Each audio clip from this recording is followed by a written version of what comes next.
Hey guys, and welcome back to my channel. It is the time of year where everyone's starting to realize that the year is coming to an end and that there's not much time left to get started working on our goals or completing them, myself included. In one of my recent vlogs, which I don't think is out yet, but it's gonna be the video that comes out after this, I talk about how I have so much going on. I'm all over the place. I have to spread myself extremely thinly just because I want to do it all. But obviously I can't. There's not enough time to do it all at once.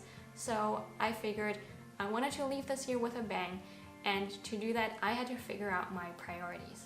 And I based my priorities off of what I think would make the biggest impact on what I was trying to overarchingly achieve, on my overarching goal, which I decided, or rather I was finally able to admit, mostly to myself, that I've been wanting to go back to Japan, and I really want to go back to Japan.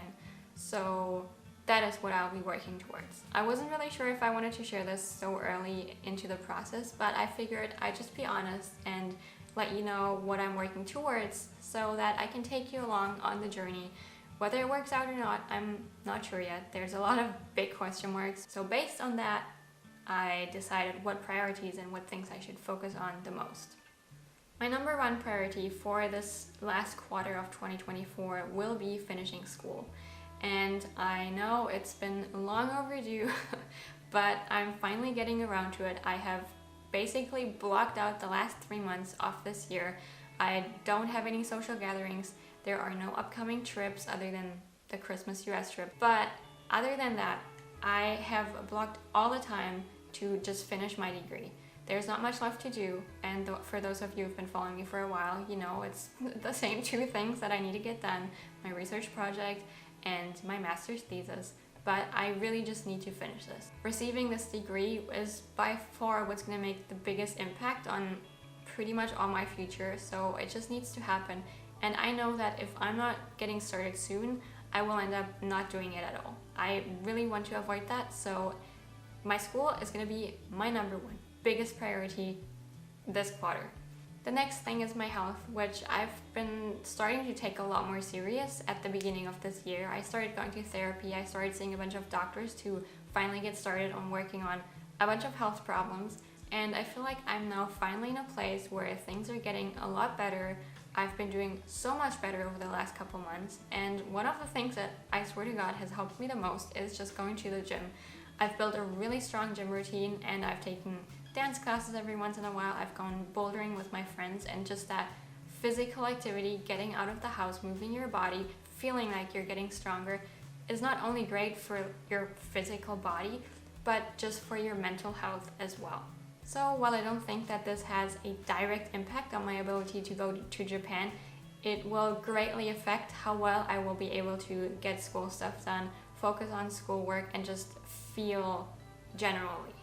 If I want to go back to Japan, I think it would be more than just beneficial to get back to learning Japanese as well, which I already have started about 6 weeks ago, and I managed to build a solid but very minimalistic study routine that I will share with you at some point. But now that my priorities are shifting, I feel like I want to reconfigure what studying looks like and what areas of studying I need to focus on the most. I think this will be more of a trial and error thing where I will stick to the things that I know work and then just add things that I think might be fun to do and see how those work.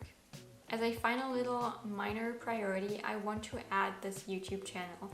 It is definitely not going to be a major priority, but I do want to figure out a way where I can work on this channel a few hours every week and make sure that I get out a video maybe every week, every other week. We're gonna have to see, but I'm starting to realize that if I sit down and actually do it, it really doesn't take that long to work on it. It's usually just me getting in my own way and not getting started. And I've actually noticed that a few times already with my channel, where once I start, I can grind it out for like a couple hours. I don't really mind, but getting started is such a big hurdle to overcome that if I get into my head too much and I think that a video is going to be annoying to edit or like annoying to script, I'm just not going to do it for weeks. And that's why you get these major gaps in my uploads. But then I started to feel really guilty and I sit down to do it, and then I realized, oh, it's literally a task that takes an hour, and I was stressing about it this whole time. So yeah, it's definitely gonna be interesting how I will handle that over the next couple weeks. I did figure out a lot of strategies to overcome that for my studies, but for my YouTube channel, I'm still working on it. Either way, it will be interesting to see what other obstacles I will run into over the next couple of months and how I manage to overcome those. And I hope that this can be the start of something great. So feel free to follow along on this journey. Let me know what you have planned for the next couple of months. What is one thing you really want to achieve until the end of the year? Thank you for watching, and I'll see you in the next video.